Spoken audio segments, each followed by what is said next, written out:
Kak. Baik, bismillahirrahmanirrahim. Assalamualaikum warahmatullahi wabarakatuh. Alhamdulillah hari ini atas izin Allah kita semua bisa memenuhi undangan klarifikasi dari penyidik Polda Metro Jaya. Ya sebelumnya klien kami Pak Rizal Fadilah Sarjana Hukum ini berhalangan memenuhi dikarenakan pada undangan yang pertama beliau qadarullah kecelakaan begitu. Dan dalam undangan klarifikasi kedua ini alhamdulillah meski masih ada sisa-sisa nanti bisa disampaikan ya. Tapi demi agar masalah ini cepat tuntas, seluruh rakyat bisa tahu sebenarnya ijazah Presiden ke-7 Indonesia itu benar atau enggak gitu ya. Dan tuduhan-tuduhan pencemaran, penghinaan itu seperti apa. Nah, nanti hari ini akan memenuhi undangan klarifikasi yang disampaikan oleh penyidik Polda Metro Jaya. Dan saya ingin memberikan tanggapan beberapa hal. Yang pertama, saya menanggapi sejumlah laporan yang diajukan kepada klien kami. Di antaranya memang di Polda Metro Jaya, tapi ada juga laporan di Polres Jakarta Selatan, Jakarta Pusat, baik oleh pihak-pihak yang menamakan dirinya Patriot Pemuda Nusantara, termasuk Peradi Bersatu, yang menyesalkan adanya fitnah, pencemaran, ujaran kebencian, ya, dan sebagainya. Jadi kami juga himbau kepada akademisi untuk ikut bersuara dan kawan-kawan mahasiswa untuk bisa giat belajar. Karena apa? Agar lulus nanti tidak jadi advokat yang nggak ngerti bahasa. Tidak jadi advokat nggak ngerti mana pidana, mana hak konstitusi. Tidak jadi advokat yang hanya main lapor tanpa paham substansi.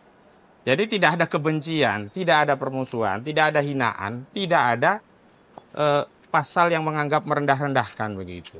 Jadi yang dilakukan oleh klien kami dan kami informasikan besok juga akan ada pemeriksaan klien kami yang lain, yakni Pak Roy Suryo dan Dr. Tifa juga di Polda Metro Jaya, dan kami konfirmasi insya Allah akan menghadiri dan mudah-mudahan tidak ada halangan. Jadi ini bukan kebencian, bukan hinaan, bukan suatu ungkapan yang merendahkan, tetapi ini adalah bagian dari penyampaian pendapat yang itu disampaikan berdasarkan hak konstitusional, sekaligus pendapat yang basisnya itu adalah ilmu. Ya, berdebat secara ilmiah itu biasa. Bahwa di dalam ya terminologi ilmiah itu dikenal istilah palsu, ya disampaikan biasa saja gitu loh.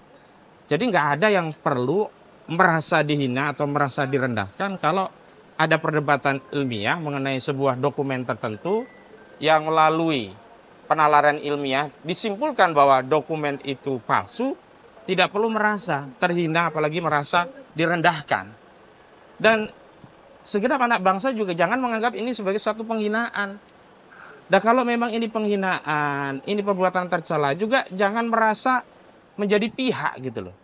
Kalau merasa menjadi pihak itu kan nanti orang bisa ngelaporin orang lain padahal yang dicemarkan siapa? Apa legal standingnya? Ya, orang-orang yang ada di Jakarta Selatan membuat laporan polisi itu, di Jakarta Pusat. Yang punya legal standing ya dalam hal ini hanya Pak Jokowi. Sehingga dengan adanya laporan polisi di Polda Metro Jaya ini sekaligus mendelegitimasi laporan-laporan yang lainnya. Karena yang lainnya tidak punya legal standing.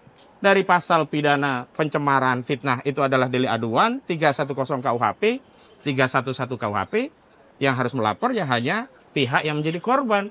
Dan kalau hari ini yang merasa menjadi korban Pak Jokowi di 30 April 2025 lalu sudah membuat laporan polisi, sebenarnya dia menjadi gugur laporan-laporan yang lain. Karena apa yang disampaikan oleh Peradi Bersatu, apa yang disampaikan oleh Pemuda Patriot Nusantara, tidak punya legal standing. Tidak ada satupun kritik yang disampaikan oleh klien kami terhadap Peradi. Tidak ada satupun kritik ya secara ilmiah disampaikan oleh klien kami terhadap apa yang disebut Pemuda Patriot Nusantara. Sehingga nggak nyambung. Ini meminjam istilahnya Bambang Trimulyono dulu, ini wong legan golek momongan. Nggak ada kegiatan, cari-cari kegiatan begitu loh. Itu yang pertama yang ingin saya sampaikan. Yang kedua, sebenarnya kami sangat menyayangkan undangan ini tetap dikirimkan kepada kami oleh penyidik Polda Metro Jaya. Padahal pada kesempatan yang pertama itu selain kami sampaikan bahwa klien kami mengalami kecelakaan, perlu istirahat, tetapi juga klien kami menanyakan melalui kami kuasa hukum sejumlah substansi terhadap undangan klarifikasi itu yang sampai hari ini tidak dibalas. Etikanya sebagai lembaga, institusi yang mewakili negara, apalagi ini kelasnya Polda Metro Jaya loh, bukan kelas Polsek begitu ya, tapi tidak menjawab apa yang menjadi tanggapan kami, jangankan secara resmi, lisan pun tidak. Lalu secara sepihak menyampaikan undangan klarifikasi kedua. Memang kami akui penyidik berwenang mengundang siapapun dalam konteks apapun. Tetapi kewenangan itu dibatasi oleh undang-undang, sehingga ketika kewenangan tadi tidak dijalankan mengikuti batasan undang-undang, itulah yang disebut sebagai penyalahgunaan wewenang. Itu yang disebut sebagai abuse of power. Karena kita menghormati institusi penegak hukum, institusi Polri, penyidik itu karena undang-undang, bukan karena jabatannya. Andaikan tidak ada undang-undang tentang kepolisian nomor 2 2022, tidak ada undang-undang tentang KUHAP, ya kami nggak pedulikan undangan ini. Tapi karena ada undang-undang, perintah undang-undang lah sebenarnya yang membuat kami mendatangi klarifikasi ini begitu. Dan kami juga sudah sampaikan sejumlah klarifikasi bertanya setidaknya dalam peristiwa apa di 26 Maret tadi, sehingga kami bisa mempersiapkan dokumen apa yang harus dibawa. Karena undangan itu kan tercatat jika ada dokumen yang berkaitan diminta untuk dibawa. Lah dalam klarifikasi kami bertanya peristiwa apa di 26 Maret. Kenapa? Setidaknya semestinya sudah ada deskripsi yang sifatnya ya sederhana atau ringkas yang bisa menjadi acuan kami. Oh, peristiwanya saat beli bakso di pasar. Nah, kami akan menyiapkan misalkan struk pembelian bakso, ya, tempat bakso klien kami itu makan, dan kami bisa berikan deskripsi ini baksonya enak atau tidak. Tapi ini kan tidak. Hanya dikatakan dalam undangan klarifikasi berdasarkan ya laporan saudara Joko Widodo dalam peristiwa 26 Maret di Jakarta, tapi tidak disebutkan peristiwa apa. Selanjutnya kami juga sudah sampaikan begitu loh, kritik kami kepada proses penyelidikan, dan kami khawatir ada penyelundupan pasal dalam perkara ini. Kenapa demikian? Karena kan Pak Jokowi datang ke Polda, kantor ini kan jelas media juga sudah melihat. Dia menyatakan karena ini delik aduan maka saya datang melaporkan sendiri. 30 April 2025. Bukti di sosial media itu banyak. Apa yang beliau sampaikan? Karena merasa direndahkan dan dihinakan. Sejalan juga dengan wawancara saudara Joko Widodo yang sampai hari ini tidak mau datang ke Pengadilan Negeri Surakarta meskipun sudah diundang secara patut, dan tidak juga menunjukkan ijazah aslinya di Pengadilan Negeri Surakarta, padahal sebelumnya menyatakan akan menunjukkan ijazah aslinya kalau ada undangan dari pengadilan atau perintah dari pengadilan. Nah, saat itu kan saudara Jokowi menyatakan dirinya merasa dihinakan sehina-hinanya, direndahkan serendah-rendahnya karena ijazahnya disebut palsu. Nah, kami bertanya kepada undangan klarifikasi yang diberikan oleh Polda. Di sana ada pasal 310 KUHP. Oh, relevan. 310 KUHP itu terkait pencemaran nama baik. Di sana ada pasal 311 KUHP. Oh, relevan. Karena 311 KUHP ini delik tentang fitnah. Nah, ini juga masuk delik aduan, maka beliau harus mengadu sendiri. Ada pasal 27A Undang-Undang ITE, Undang-Undang Nomor 1 Tahun 2024. Itu juga tentang serangan kehormatan. Oh, relevan. Walaupun agak kami persoalkan. Kenapa? Karena status saudara Joko Widodo hari ini adalah pejabat publik. Sementara putusan MK menegaskan pasal 27A jika disampaikan kepada pejabat publik itu tidak bisa ditindaklanjuti. Kenapa kami sebut saudara Joko Widodo hari ini walaupun mantan presiden masih pejabat publik? Karena dia berdasarkan Kepres nomor 30 tahun 2025, beliau ini ada di Dewan Penasihat Danantara, sehingga ia menjadi hak rakyat untuk mengkritisi, terlepas sebenarnya ini pendapat bukan juga menghina begitu loh. Nah, kami bertanya yang dalam klarifikasi yang lalu belum dijawab oleh Polda Metro Jaya. Pak Karyoto, Anda belum menjawab surat kami, Pak Karyoto. Petugas Anda di bawah juga tidak memberikan klarifikasi minimal secara lisan, Pak Karyoto. Tentang apa? Tentang kenapa kok tiba-tiba muncul pasal 32 Undang-Undang ITE. Bahkan yang didahulukan bukan pasal 32, harusnya kan yang pertama kan 32 baru 35. Ini di undangan kok yang ditaruh pertama 35 Undang-Undang ITE. Ancaman pidananya Undang-Undang ITE nomor pasal 35 berapa? 12 tahun. Kemudian yang pasal 32 berapa? 8 tahun. Mohon maaf, apa tujuannya mau nakut-nakuti kami? Mohon maaf, kami ini sudah nggak ada urat takut lagi. Nggak ada takutnya kami untuk menyuarakan kebenaran. Sampai. Jadi harus dijelaskan kepada publik. Maksudnya apa? Apa penyelundupan pasal? Apa targetnya mau menahan klien kami? Kalau mau menahan, tahan saja, nggak usah pakai proses. Dulu juga banyak masyarakat langsung ditangkap polisi tanpa proses. Begitu sampai di kepolisian hanya disuruh minta maaf dan seterusnya. Janganlah polisi dijadikan alat kekuasaan. Institusi polisi itu institusi berdasarkan konstitusi untuk menjaga bangsa kita, menjaga konstitusi negara kita. Pejabat bisa ganti, datang dan pergi, tapi institusi polisi harus tetap ada untuk menjaga ketertiban masyarakat, menegakkan keadilan. Kalau dalam prosesnya keadilan itu tidak bisa kami peroleh, bagaimana mungkin di ujungnya nanti kami mendapatkan keadilan, Pak Karyoto? Selanjutnya, dalam surat yang lalu, kami juga sudah sounding. Ya, bahkan ada tambahan, yakni apa? Di Perma nomor 1 tahun 1956 itu tegas dinyatakan apabila ada sengketa perdata yang berkaitan dengan proses pidana, maka proses perdata didahulukan untuk dibuktikan apakah ada hak keperdataan sebelum proses pidananya diproses. Artinya apa? Nggak boleh penyelidikan dilanjutkan sebelum jelas status keperdataannya. Dicontohkan ya, nanti googling saja ya contohnya, kalau ada orang maling ayam. Dia ngaku ayam itu milik sendiri. Ada sengketa keperdataan gugatan tentang hak milik ayam tadi. Selesaikan dulu hak miliknya. Kalau ayam itu ternyata punya si maling yang dituduh maling, berarti dia nggak maling. Kenapa? Namanya mencuri itu definisinya adalah mengambil barang sebagian atau milik orang lain yang bukan miliknya. Lah kalau ayamnya diputuskan di pengadilan perdata ternyata milik pemilik tadi, kan nggak ada pencurian, benar nggak? Nah sama juga dengan ijazah palsu saudara Jokowi. Ini ada sengketa perdata, bahkan nambah. Pertama ada sengketa perdata di Pengadilan Negeri Surakarta. Gugatan perbuatan melawan hukum yang disampaikan oleh Dr. Muhammad Taufik SHMH. Yang kedua bahkan bertambah di Pengadilan Negeri Sleman. Bukan hanya Jokowi, bahkan rektor digugat. Kasmujo digugat, dekan digugat, semua digugat. Materinya sama, tentang apa? Tentang perbuatan melawan hukum. Terkait apa? Ijazah tadi. Artinya begini, apakah saudara Jokowi benar-benar memiliki hak keperdataan terhadap ijazah tadi? Kalau ijazah tadi asli, maka saudara Joko Widodo memiliki hak keperdataan atas hak-hak yang ada pada dokumen ijazah dan bisa dia gunakan untuk menuntut hak keperdataan, misalkan nyalon gubernur, nyalon pilpres, dan seterusnya.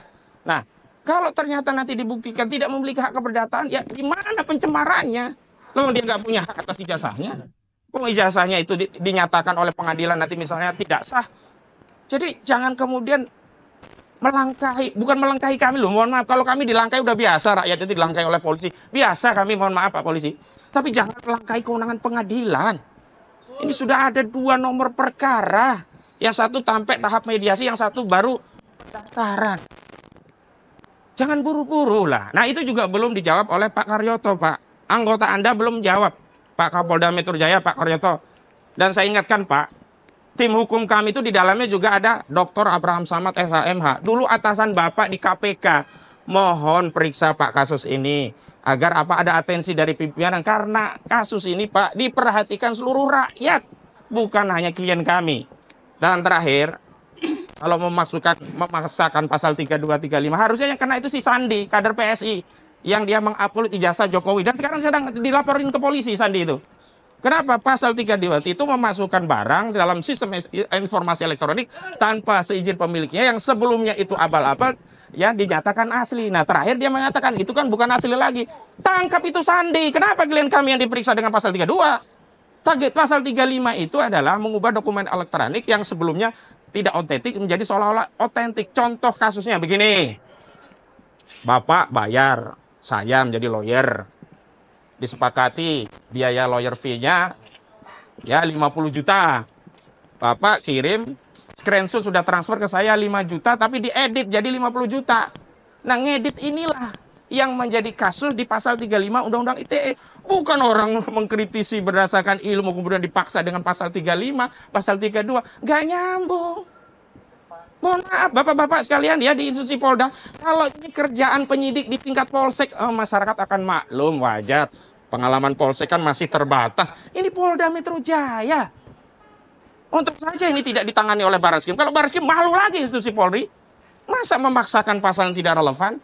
Baik itu dan nanti klien kami akan didampingi 2 lawyer. Pertama ada Bang Muhammad Samsir Jalil, SHMA. Kedua ada Pak Gunawan Parikesit. Nanti juga ada lawyer yang lain secara bergantian karena keterbatasan ruang penyelidikan, kami akan bergantian. Namun sebelum diperiksa, nanti kami ingin pandangan dari Bang Rizal Fadilah pesan-pesan perjuangan kepada seluruh rakyat Indonesia terkait kasus ini. Silakan, Bang. Ya. Assalamualaikum warahmatullahi wabarakatuh. Waalaikumsalam warahmatullahi wabarakatuh. Alhamdulillah pada hari ini ya, saya yang didampingi oleh kuasa hukum akan memenuhi panggilan Polda Metro Jaya ya, berkaitan dengan laporan dari Insinyur Joko Widodo ya, yang yang pada awal panggilan saya memang tidak bisa hadir karena sebagaimana disampaikan tadi ada insiden, ada kecelakaan ya, tertabrak atau ditabrak ya, wallahu alam, tapi itu adalah peristiwa yang menyebabkan tidak bisa hadir dan sekarang juga sebetulnya belum sembuh total ya, masih agak bengkak dan dibalut ya untuk bisa melangkah sampai ke Polda Metro Jaya ini. Tapi dengan itikat baik lah dalam kaitan dengan kepatuhan hukum, membantu penegakan hukum gitu kan, masyarakat yang memang punya peran serta untuk itu, maka insya Allah gitu kan saya siap untuk bisa menyampaikan hal-hal yang diperlukan ya, sebatas kompetensi, kewenangan atau juga status ya, kalau disebut status saksi ya apa yang kita ketahui, apa kita dengar gitu kan, kita lihat ya, sebatas itu karena statusnya saksi. Ya, saya mengucapkan terima kasih kepada tim kuasa hukum yang cukup banyak dan penuh dengan spirit juang ya untuk menegakkan kebenaran, kejujuran dan keadilan. Saya kira komitmennya itu. Ya, tidak ada hal-hal yang lain yang saya apresiasi betul kepada tim kuasa hukum ini yang terdiri dari berbagai elemen gitu. Nah, kemudian bahwa intinya kalau lihat dari laporan itu adalah soal pencemaran, soal fitnah dan termasuk di dalamnya soal Undang-Undang ITE 3235 tadi. Namun saya pastikan bahwa soal pencemaran itu menjadi kontroversi dan belum sampai kepada konklusi ya, karena saya, teman-teman yang lain termasuk Dr. Roy Suryo, Dr. Rismon, Dr. Tifa, Bu Kurnia atau yang lain-lainnya juga sebenarnya dalam proses pencarian terhadap kebenaran dari status ijazahnya Joko Widodo gitu. Jadi masih dalam proses pencarian, baik melalui proses pengadilan perdata termasuk juga pendampingan di pengadilan pidananya sampai ke pengaduan ke Bareskrim, lalu sekarang juga dilaporkan di Polda Metro Jaya. Ini semua dalam proses pencarian tentang kebenaran dari status ijazahnya Jokowi asli atau palsu.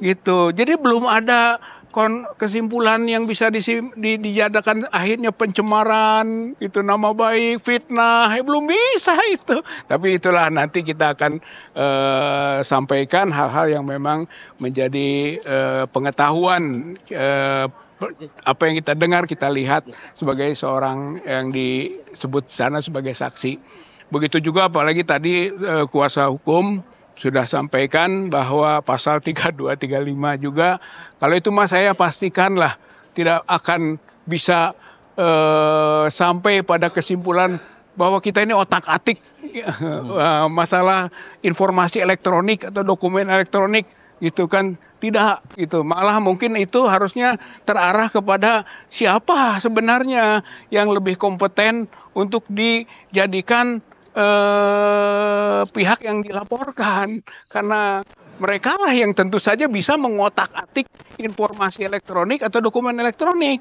Sedangkan saya mungkin juga dengan yang lain-lain tidak ada hal yang bisa menunjukkan atau punya keyakinan dan berdasarkan pengalaman itu tidak terjadi gitu ya. Jadi intinya mudah-mudahan nanti saya dengan tim kuasa hukum bisa menjelaskan secara tuntas masalah ini ya. Bahkan kita sedang tadi kalau memang sedang mencari, memburu lah Kita gitu bantu, ya. kita bantu. Kita bantu buruh Salah gitu. satunya Sandi, kan? Semuanya kita sama-sama berupaya untuk sampai menemukan kebenaran Betul. materialnya, kebenaran sesungguhnya. Apakah ijazah Joko Widodo itu asli atau palsu? Itu sebenarnya sedang dilakukan. Jadi belum ada yang nama pencemaran, namanya fitnah gitu kan. Apalagi konteksnya pelanggaran terhadap undang-undang ITE dan sebagainya. Tapi insya Allah demi sebagai warga negara yang punya kewajiban hukum, kita akan patuhi upaya atau langkah ini dan ikut serta membantu proses penegakan hukum, gitu kan, sampai bisa nanti terjawab sebenarnya bahwa ijazah dan skripsi, karena tidak bisa hanya ijazah saja. Kalau skripsinya palsu nggak mungkin ijazahnya asli, gitu. Jadi harus dua-duanya. Jadi nanti kalau ada uji forensik dan sebagainya diharapkan transparan, diharapkan harus melibatkan banyak pihak sehingga tidak menjadi kontroversi baru, gitu ya. Satu hasil dari proses hukum di lembaga penegak hukum ternyata jadi kontroversi hukum, gitu. Saya kira itu yang tidak boleh kita lakukan. Intinya, insya Allah dalam pencarian kebenaran, kejujuran, dan keadilan kita akan terus bergerak. Mudah-mudahan masyarakat, rakyat Indonesia juga ikut serta bersama dalam proses penegakan hukum dan membangun transparansi serta penegakan tadi keadilan, kejujuran, dan kebenaran. Maju, tak gentar, membela yang benar, bukan yang bayar atau yang lain-lainnya. Terima kasih. Assalamualaikum warahmatullahi wabarakatuh. Selanjutnya Bang Samsir selaku koordinator pendamping, silakan. Ada yang ingin disampaikan sebelum nanti masuk mendampingi.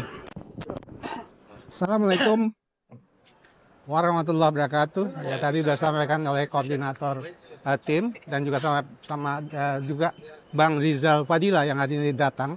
Sebenarnya minggu lalu juga sudah datang kami, karena tadi sampaikan beliau ini sakit karena kecelakaan.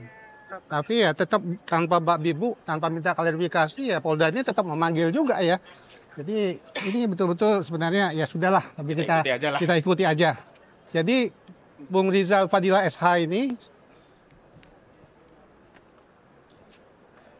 dikenakan dugaan pasal 310, 311, pasal Undang-Undang KUHP, kemudian pasal 32, pasal 35 Undang-Undang ITE, termasuk juga pasal 27A Undang-Undang ITE. Yang mana di sini nanti tentunya seperti yang disampaikan Bung Rizal tadi, kalau beliau ini sebenarnya, wah justru di sini tempatnya yang dia tunggu sebenarnya untuk terjadinya pembuktian. Kalau apa yang dipertanyakan oleh mungkin bukan hanya dia, jutaan masyarakat Indonesia, apakah ijazah ya tentunya Joko Widodo yang dikatakan seorang insinyur yang kuliah di Universitas Gadjah Mada benar-benar kuliah di sana. Di sinilah tempat pembuktian. Nanti ya di sini ya kita harapkan diteruskan untuk pembuktian oleh penegak hukum, polisi, jaksa, hakim.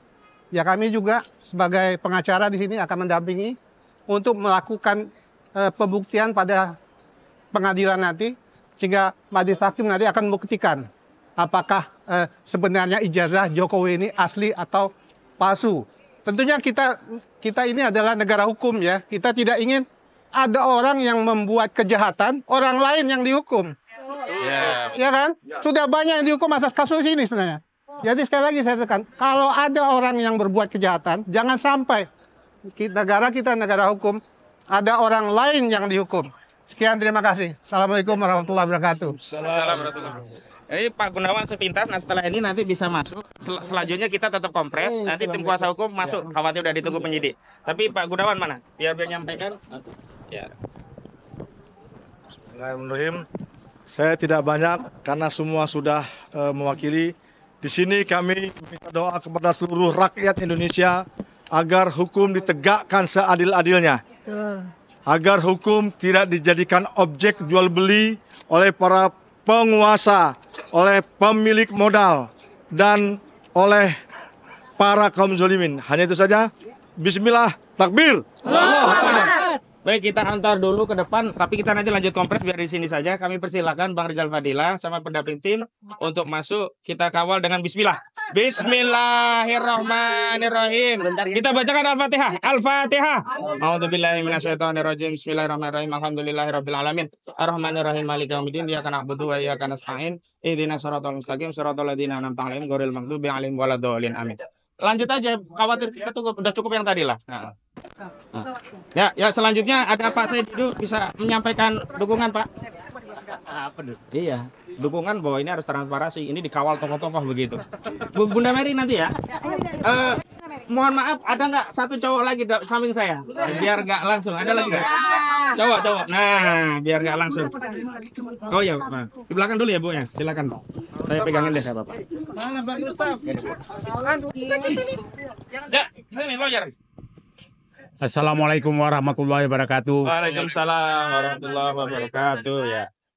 Kami sebenarnya para pengejar kebenaran berharap agar keluarga Joko Widodo menghentikan segera kegaduhan negeri ini yang selama lebih 10 tahun telah dilakukan dan tidak bosan-bosan melakukan. Itu sebenarnya harapan kita sehingga kita bisa damai. Dan saya berharap Presiden Joko Widodo dan keluarganya berhentilah menarget warga negara Indonesia untuk dipenjarakan. Dan berhentilah bersembunyi di ketidakbenaran. Itu sebenarnya harapan kita. Sehingga kedatangan saya di sini hanya ingin menyampaikan agar penegak hukum betul-betul jangan menjadi alat untuk keluarga Joko Widodo memecah belah bangsa. Itu yang kami harapkan. Karena faktanya selalu demikian.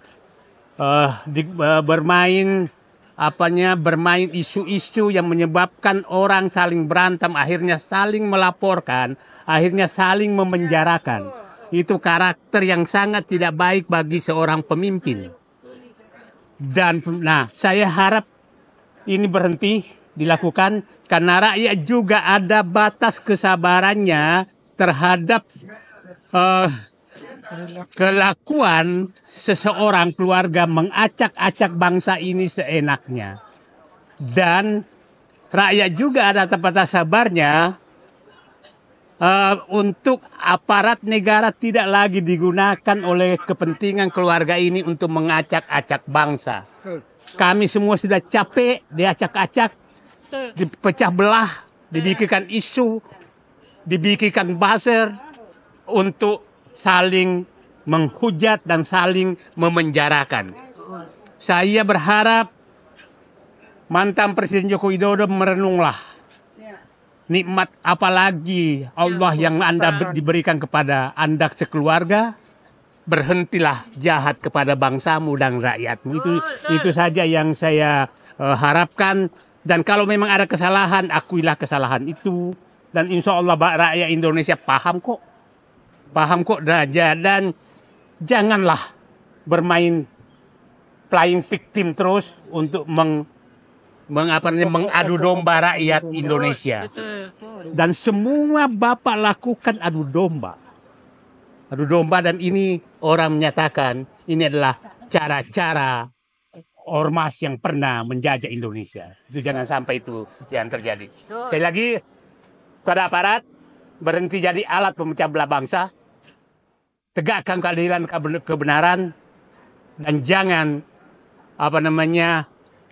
jangan berharap bahwa para pejuang kebenaran akan diam walaupun menghadapi tantangan seberat apapun, karena tidak ada cara menyelamatkan bangsa ini kecuali menyingkirkan para pengkhianat-pengkhianat. Tidak ada jalan lain. Kalau enggak, insya Allah akan terus berjuang. Itu saja. Terima kasih. Sekali lagi, mudah-mudahan momentum ini digunakan aparat untuk menegakkan kebenaran, bukan menjadi pelindung pemecah belah bangsa. Terima kasih. Assalamualaikum warahmatullahi wabarakatuh. Waalaikumsalam warahmatullahi wabarakatuh. Terima kasih Bang Saididu. Selanjutnya Bu Menu, koordinator dari mana? Nah, habis itu Bunda Mary ya. Nah, saya pamit. Kalau sudah ibu-ibu, saya di belakang saja. Oke. Ya. Oke.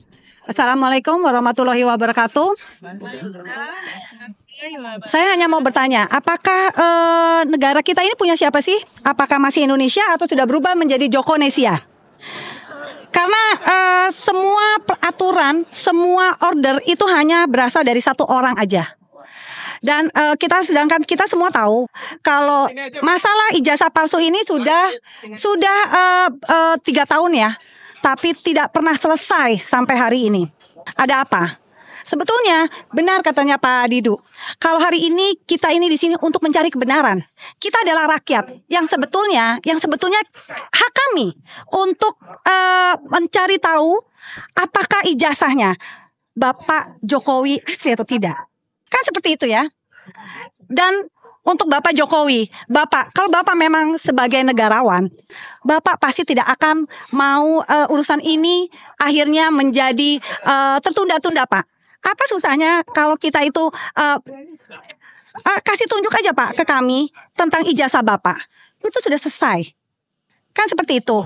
Jadi banyak sekali masalah-masalah yang disebabkan selama 10 tahun Bapak berkuasa. Itu banyak banget Pak polemiknya. Jadi jangan ditenggelami lagi dengan masalah ijazah palsu. Yang sebetulnya gampang sekali permasalahannya.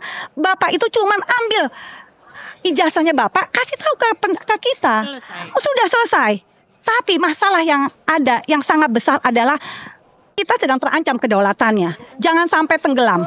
Itu aja. Dan satu kata, kami rakyat Indonesia, bukan hanya Pak Jokowi aja yang merasa terhina. Pak, kita ini sama 10 tahun, kita itu banyak yang sudah mati Pak. Ekonomi nggak bergerak untuk kami. Dan kami sebagai ibu-ibu, kami masih menuntut adili Jokowi. Itu aja, terima kasih. Wassalamualaikum warahmatullahi wabarakatuh. Bu Mary. Waalaikumsalam warahmatullahi wabarakatuh. Iya.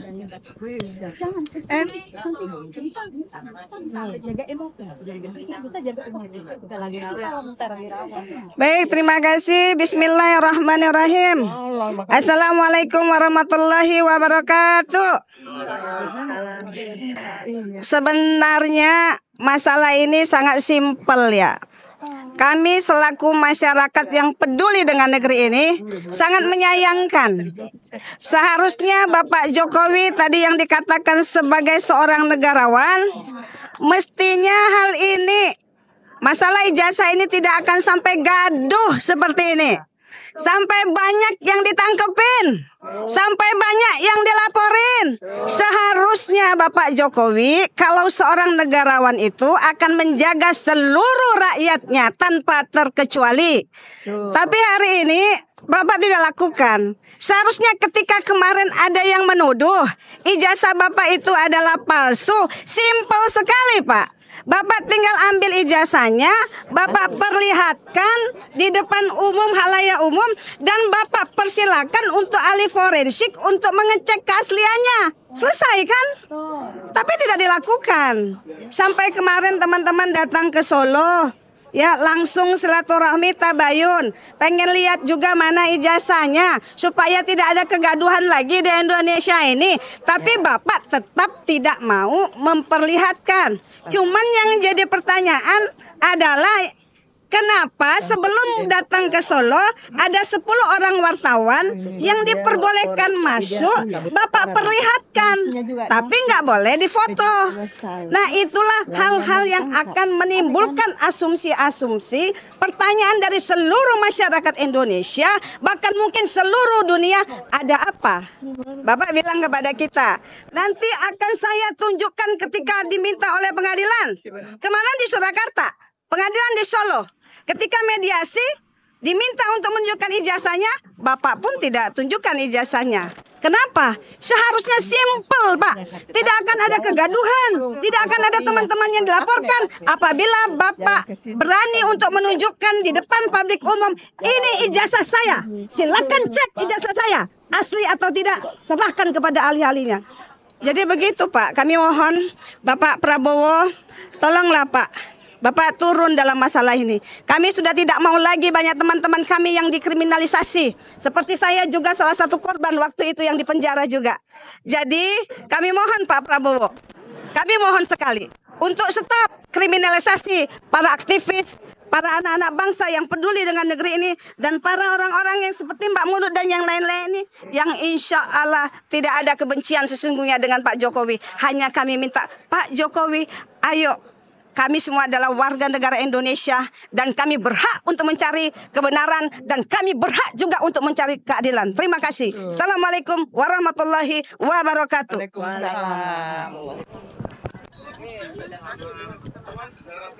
Ini tempat tahanan dan barang bukti takut mengganggu aktivitasnya. Dilanjut di kantin aja boleh. Sudah selesai. Satu lagi. Satu lagi ya. Ya, makasih. Oke. Assalamualaikum warahmatullahi wabarakatuh. Terima kasih kepada Pak Polisi yang telah memberi kesempatan terakhir kepada kami mak-mak. Terima kasih banyak. Selamat siang saudara-saudaraku semua yang tercinta.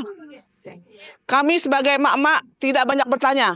Kami hanya ingin mengatakan kepada UGM atau seluruh universitas Indonesia yang ada di Indonesia, berbuatlah baik, berbuatlah kejujuran nomor satu. Karena kejujuran itu adalah segala-galanya. Kalau dia palsu, katakan palsu. Kalau dia benar, katakan benar. Tidak usah berbelit-belit. Karena kenapa kalau tidak jujur? Seperti seandainya UGM tidak jujur dengan ijazah palsu atau ijazah yang dipalsukan lainnya. Seandainya anak-anak kita nanti sudah besar dan kuliah, maka mereka akan malu mempunyai universitas yang tidak jujur. Tidak ada kejujuran. Kami tidak rela anak-anak bangsa Indonesia ini menjadi anak-anak di bawah bimbingan universitas-universitas yang tidak jujur pada rakyatnya. Sekali lagi, Bapak Rektor, Ibu Rektor seluruh Indonesia, berbuatlah jujur terhadap alumni-alumni seluruh Indonesia dan bangsa-bangsa ini. Perlu kejujuran, tidak perlu pembohongan, tidak perlu kepalsuan. Kalau umpamanya kita punya ijazah, kita akan bangga melihatkan, ini nih ijazah kita, asli. Tidak ada 5 menit. Tapi dengan lega hati kita bisa menunjukkan, buat apa dibuat berbelit-belit, buat apa bayar pengacara, buat apa bayar preman, buat apa bayar segala sesuatu yang mahal hanya untuk ketidakjujuran. Sekali lagi, terutama untuk UGM, bertindaklah dengan kejujuran untuk semua hal. Kami tidak menuduh, tapi kami mohon pihak UGM membantu rakyat untuk membuktikan bahwa seandainya ijazah Pak Jokowi itu asli, tolong ditunjukkan ke rakyat. Jadi tidak ada rekayasa, tidak ada manipulasi, tidak ada segala-galanya yang palsu. Sekali lagi kami emak-emak mengucapkan terima kasih kepada seluruh bangsa Indonesia yang telah susah payah